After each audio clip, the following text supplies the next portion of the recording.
Hello, Archana. Welcome. Thank you.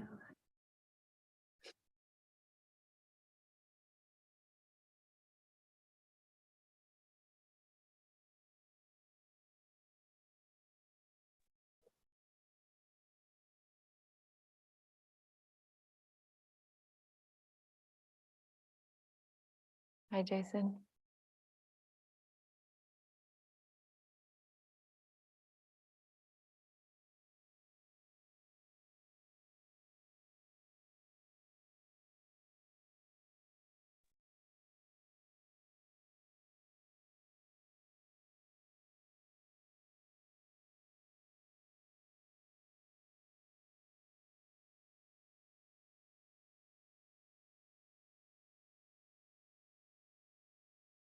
Welcome everyone to the Tuesday tune-in. Good to see you. And tonight, as usual, we're going to begin with guided meditation for about 25-30 minutes, and then we'll move into the Dhamma talk, and then allow some time for Q&A and comments at the end. And I just want to say that the regular public schedule, meaning this Tuesday night talk at 6:30, the Wednesday morning 8 o'clock, and Thursday morning 9:45, we're all Eastern times. Schedule is continuing from now until the 31st, and actually on into January. But just so everybody knows that we're gonna keep plugging along here.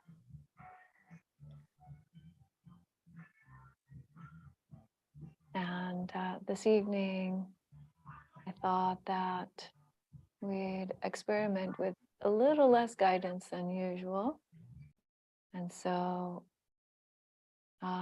going to basically do a type of meditation that in the early Buddhist tradition we would call choiceless awareness.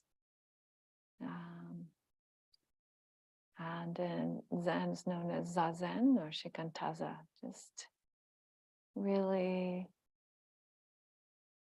staying present for the flow of experience in whatever order it comes. So bodily sensations, mental sensations, all sorts of things might be coming and going. And you have one part of the mind that is just attentive to what's arising and ceasing. But before that, let's go ahead and just get settled into the physical part of the posture.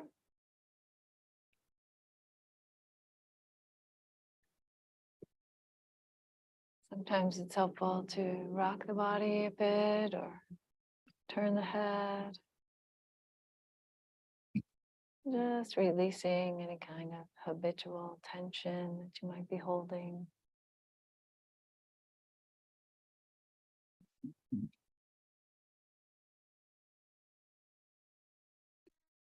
And really this sort of meditation, this choiceless awareness meditation is very much about that, about releasing each thing moment by moment.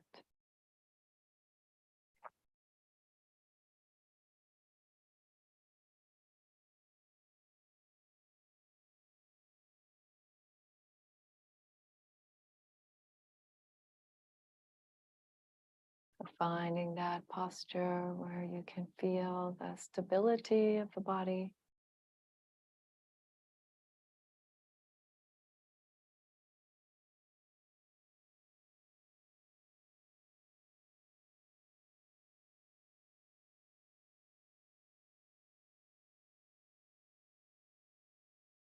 And also perhaps sensing the body balancing small movements.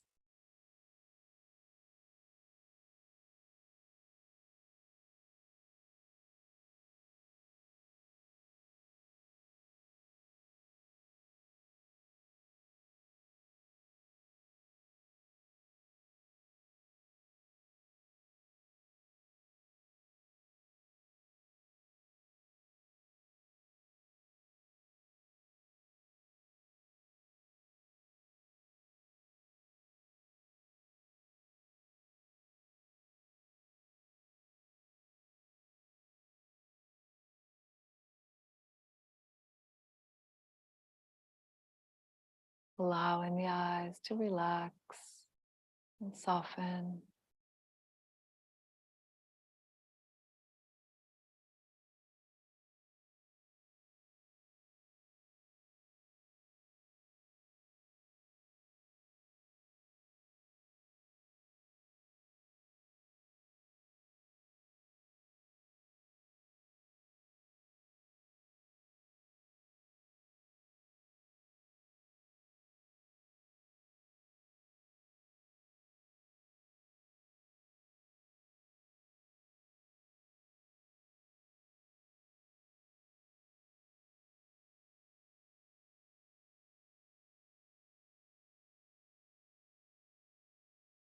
And then turning to the question, what is present right now?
Just attending to whatever is present right now,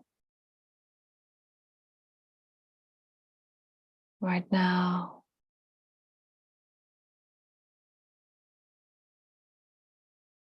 right now.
Just attending to phenomena in the current moment.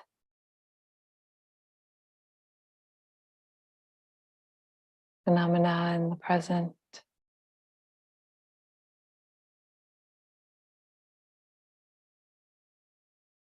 Whatever comes to awareness.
that was our meditation practice for this evening, a little something different. And as usual, if you have any comments or questions about the meditation, we can talk about those after the Dhamma talk. For now, just going to go ahead and make that transition. So feel free to change posture. Well, I just want to say I have to go. Not that I just have a conflict this evening, but I enjoyed the meditation. Thank you. Okay, Susan. Thanks for letting us know. Good night. Bye-bye.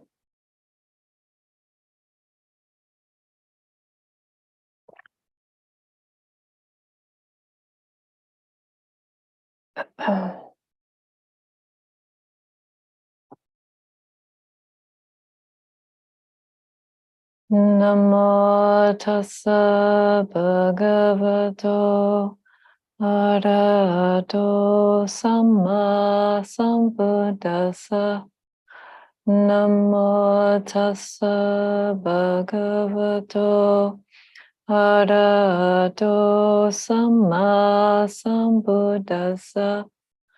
Namo tassa bhagavato arahato samma sambuddhassa. Buddhang dhammang sanghang namasami.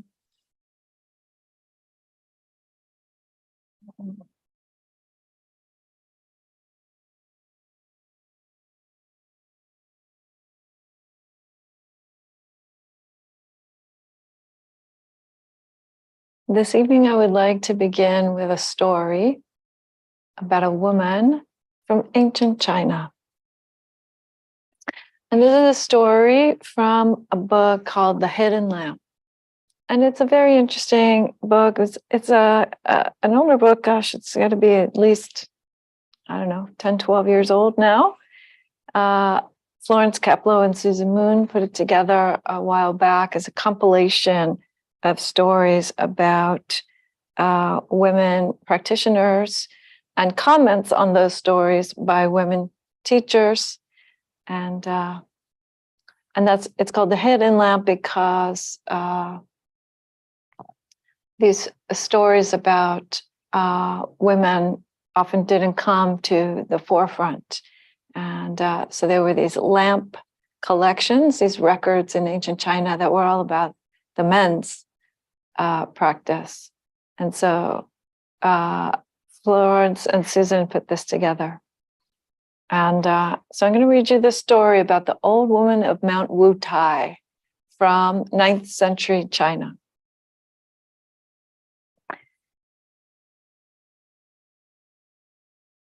An old woman lived on the road to Mount Wutai. So now Mount Wutai is the location of a very famous monastery. And the abbot there was a monk called Joshu in Japanese, or Zhaozhou in Chinese.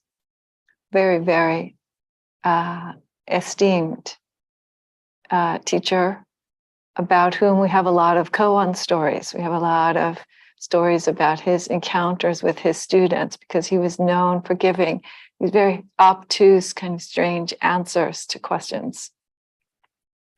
So she lived on the road to the mountain on which this very famous monastery was located. And a monk, not that famous monk, a different monk, on pilgrimage asked her, which is the way to Mount Wutai? And the old woman said, right straight ahead. The monk took a few steps and she said, he's a good monk, but off he goes, just like the others. Monks came one after another, and they'd ask the same question and receive the same answer. Later, a monk told Zen master, Chan master, Zhaozhou, Kongshen, again, this very famous master, perhaps better known as Joshu, what had happened. And Jiaozhou said, I'll go and investigate that old woman myself. Because there was quite a debate around the monastery whether she was a wise woman or just somebody who was commenting. And so the next day, Jiaozhou went to the old woman and asked, which is the way to Mount Wutai? And she said, right straight ahead. And then Jiaozhou took a few steps and the old woman said what she always said, he's a good monk, but off he goes just like the others. And Jiaozhou returned to the monastery and told the monks, I have checked out the old woman of Mount Wutai for you. Period. He didn't say anything more about whether she was wise or not, or what happened in the encounter, nothing. He just said, I've checked her out.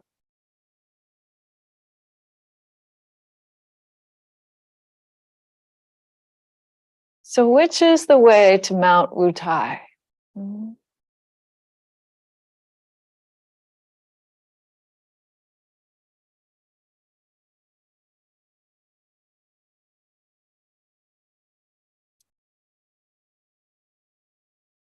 Or we might ask ourselves, what is it to be on the spiritual journey?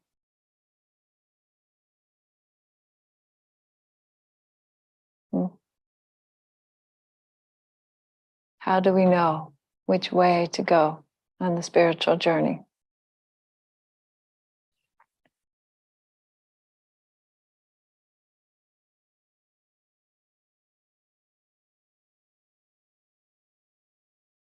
Whose words might be helpful? Which roads might lead the way to whatever it is that you're looking for?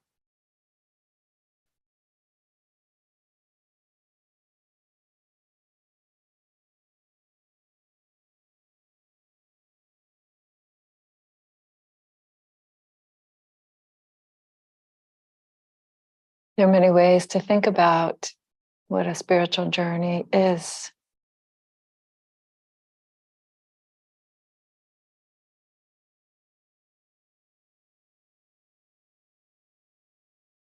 Some folks might be looking for some exalted states of mind, some special experiences.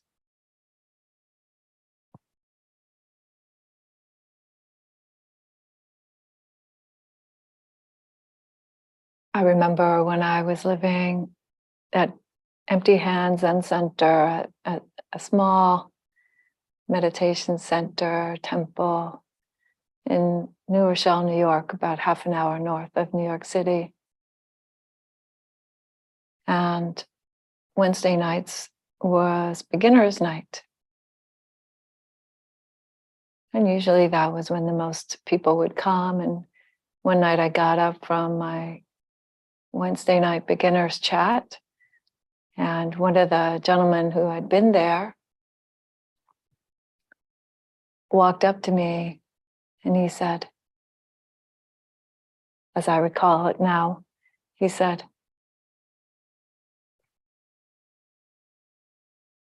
is it true that with meditation you can have special thoughts? You can know things? And immediately I thought of this place down the street from us. There was a storefront about 3 blocks down the street from us, and 1 block over. And it had this big lettering in the window. It said, meditation for psychic powers. Come on in. And I thought, oh, maybe he's been over there. And I said, oh, you mean the psychic powers? And he said, yeah. What about the psychic powers? And I said, well, sure, yeah, of course. You can meditate and you can have psychic powers, no problem. But that won't cure your suffering. But I don't think he understood the second part of that teaching, because I never saw him again.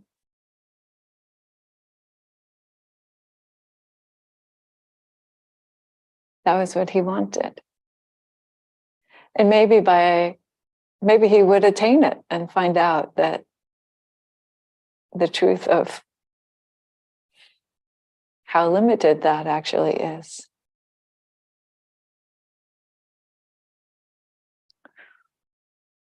But that might be what some people are looking for, some kind of special exalted mental states. Or what you're looking for. Some folks are on the spiritual journey because they want to go to heaven. That's also most definitely possible.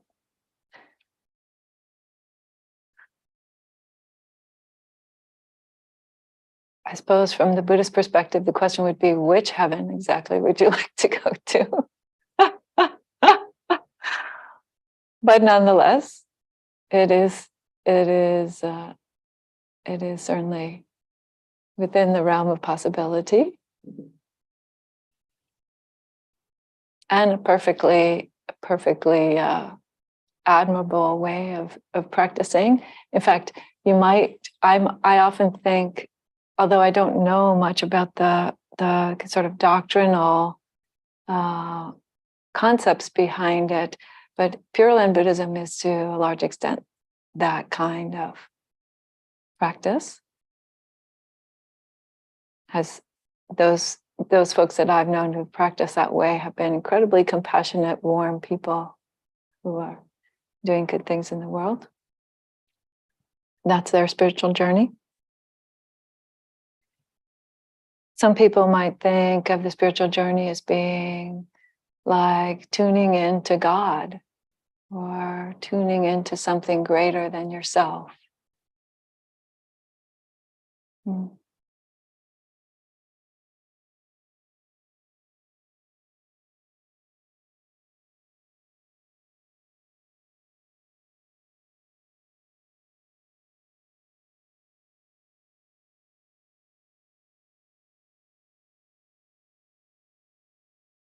That too is a path that can lead to great compassion. A lot of good works in the world.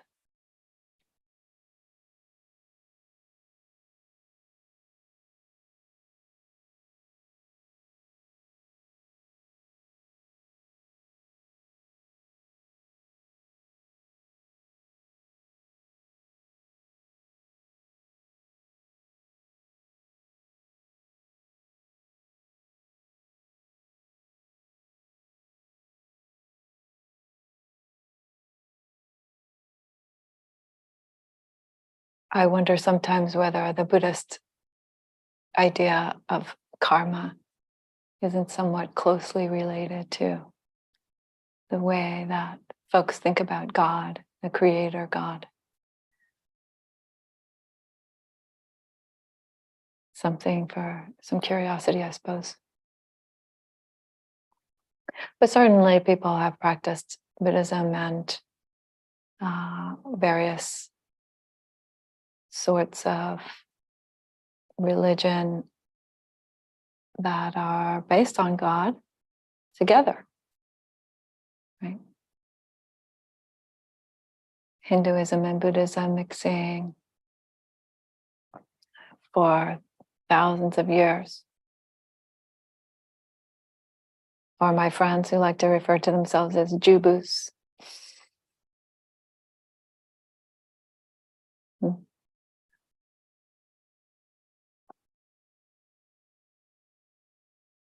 Or maybe for you, it's about healing your heart.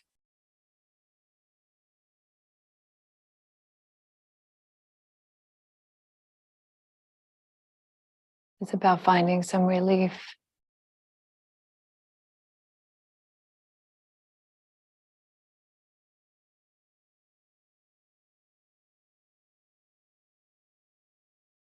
Some less painful way of relating to the story of your life.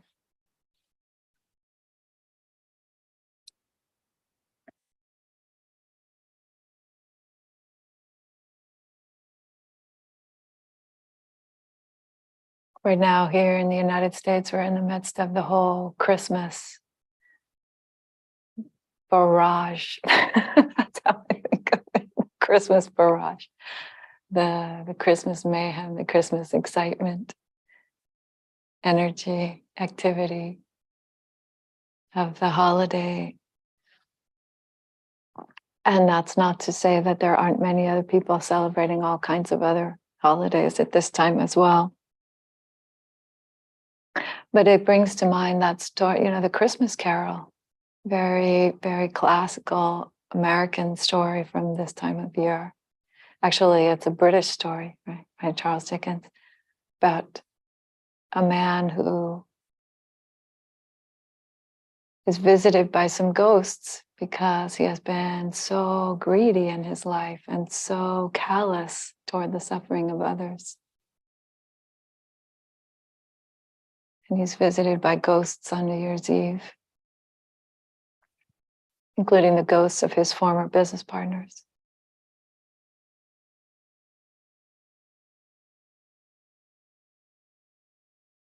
And one of those ghosts is the ghost of Christmas past. It's showing him his life of the past, right? So he needs to learn something about that in order for his present and his future to be better, to be different.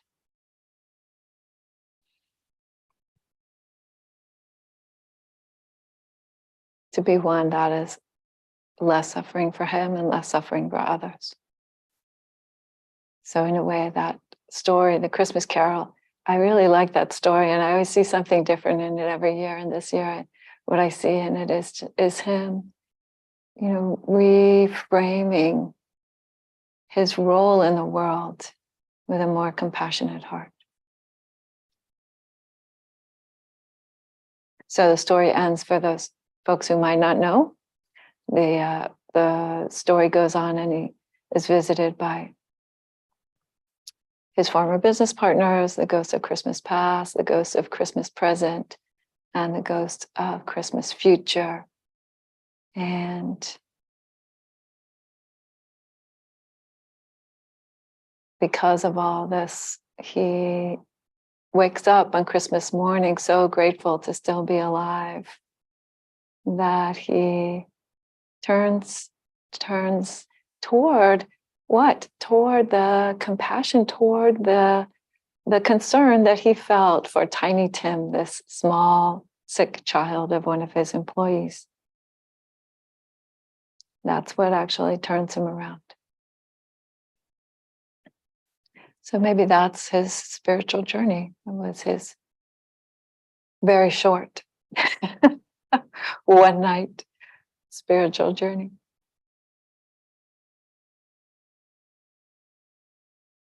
So I would say, the spiritual journey could be all of those things. Even within the Eightfold Path, spiritual journey could be all of those things.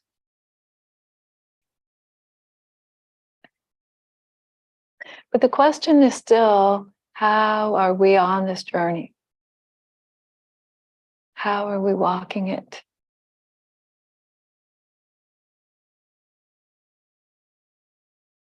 And the old lady of Mount Wutai gives us a good pointer, huh? She says, right straight ahead. Right straight ahead. Not meaning literally down the road, but meaning looking right straight ahead at your own life.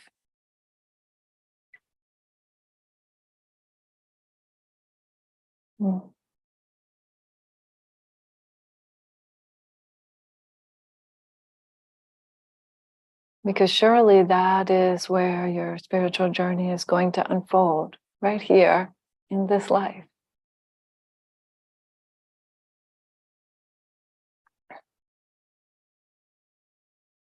My Zen master, Seke Harada Roshi, my root teacher, who's passed now a number of years ago, used to nearly plead with us about this topic. So I read you a little bit from one of his only 2 books in English. It's called The Essence of Zen. It's translated by my Dharma brother, Daigaku Rume.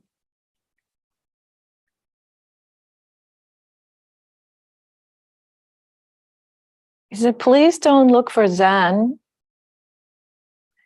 in the wrong place. I caution you again and again not to look outside of yourself. I caution you again and again not to look outside of yourself. Please practice Zen that it is in agreement with the Dharma. Whether we say the Dharma or the way of Buddha or Zen, it refers to you.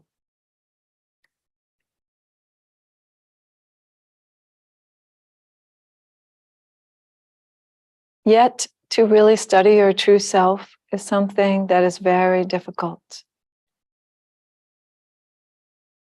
Because we always look for resolutions somewhere outside of ourselves.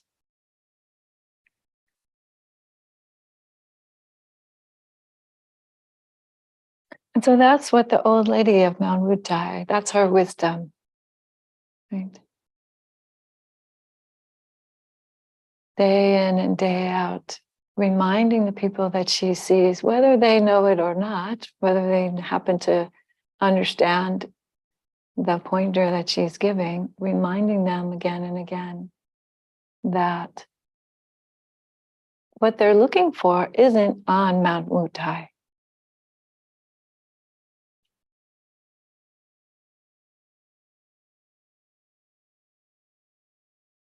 And that's not to say that sometimes we don't need to go somewhere and do something on our spiritual journey. Sometimes we do need to travel. We need to go and have a conversation with someone or visit some place that feels sacred or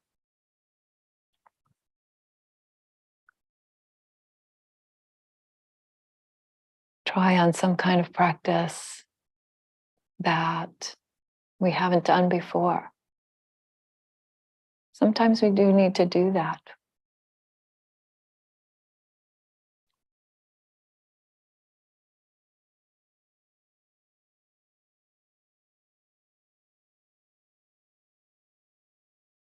But that is really us looking for our own way in, if you will. That is us looking for our own way to find that inner knowing.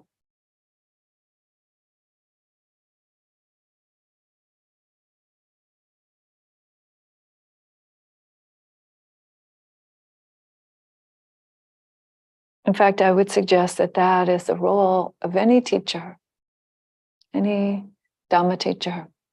The role of the Dhamma teacher is to encourage you to find your own Dhamma, to discover yourself as a Dhamma. So we take the trust that you put in us and we give it back to you in a form that can help you to find your trust in yourself,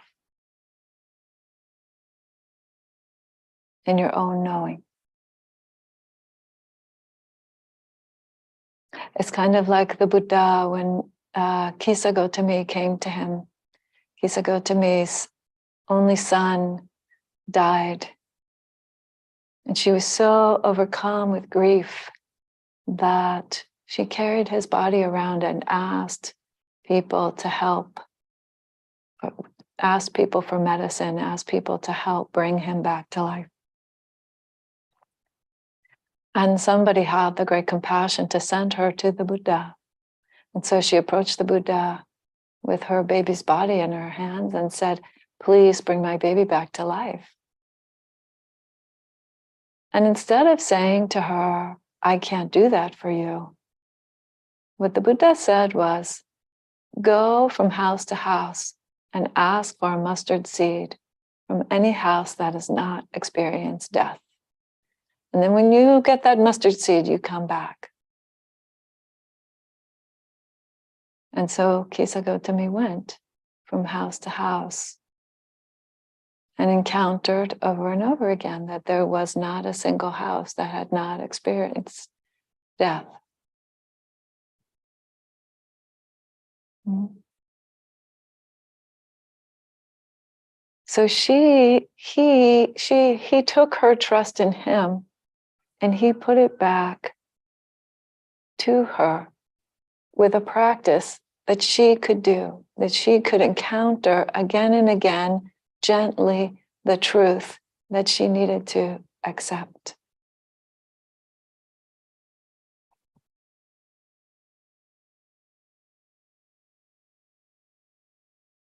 Haradharu, she was a little more tricky than that.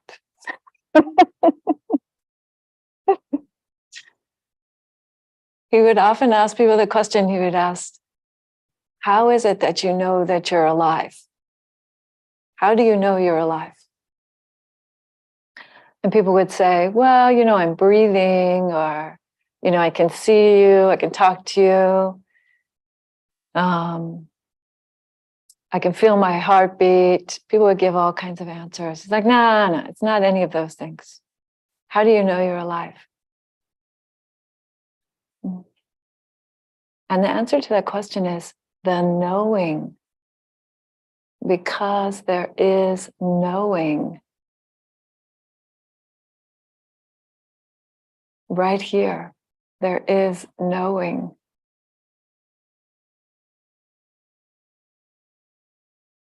So what about that? That's where you will find your spiritual journey.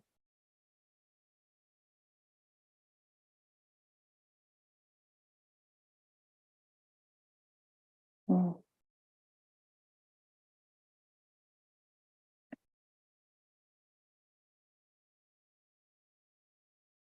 In a way, if we were to put it in Western terms, in class, in the sort of typical colloquial terms, I think of it as something like appreciating the miracle of life. Appreciating the miracle of this life. What is it? How could that be? How could this one be?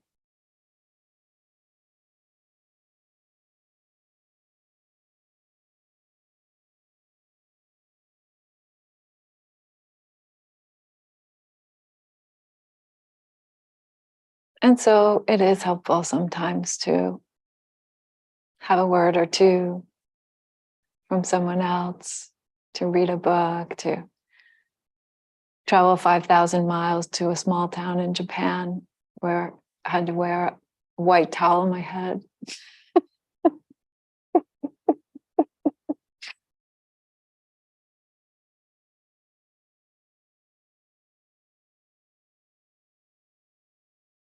It's funny because when I was going to Japan, when I first went knowing that I was going to come back, I first went and I was just going to be there for about 3 months. And then I went to ordain and knowing that I was going to be staying for a much longer time and still coming back and forth to the United States, but staying for a longer time. And so I had my friend Mari Fuji-san. Fuji-san is a very, very famous, literally world famous chef, Japanese chef. And she knows Zen monastic cooking. And that's what she does. She goes around teaching Zen monastic cooking around the world. Shojin Ryori is what it's called. Shojin Ryori. And anyway, I'd met her at San Francisco Zen Center where I'd been practicing before I decided to go to Japan. So I stayed at Fuji-san. Fuji-san said I could stay with her for a couple of days before I actually went into the monastery for my ordination and my formal entry and stuff. And so I did. I stayed with her and we had some good food and stuff and talked a little bit. Her English is not that great and my Japanese is horrific. But anyway, so came the day that I was supposed to enter the monastery. And so Fuji-san said, okay, I'll walk you to the train. So there we go. And I have my little bag with me. And she walks me to the train and she comes all the way to the platform and puts me on the train. And I get in the train and I turn around and she's standing there on the platform and she's waving at me. And I burst into tears. I was just like, oh my gosh, what am I doing? Because in that moment, I hadn't realized yet what my spiritual journey really was.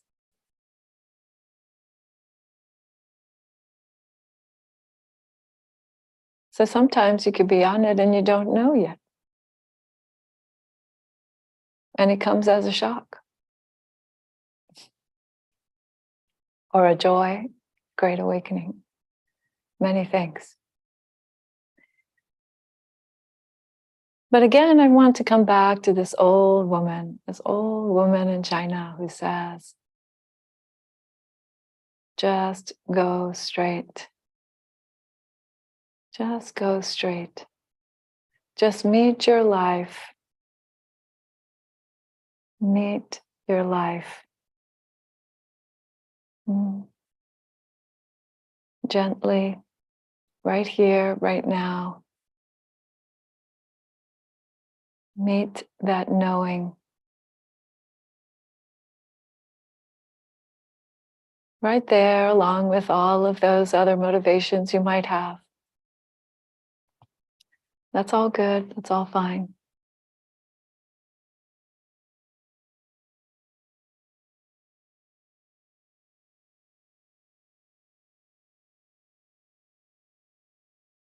But as Roshi said, don't think that someone else could give it to you.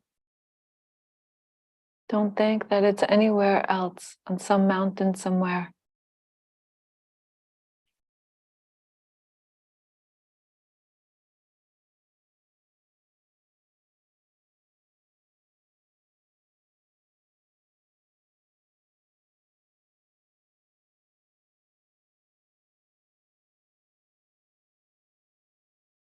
It's just as close as this breath.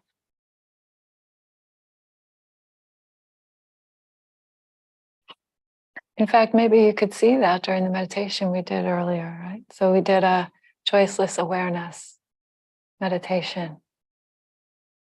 And what does that mean? It means that you do your best to observe what comes into the field of knowing, moment by moment, what arises, what ceases in the field of knowing. And then you get carried away, you get swept away with some idea. And then again, you are back to knowing.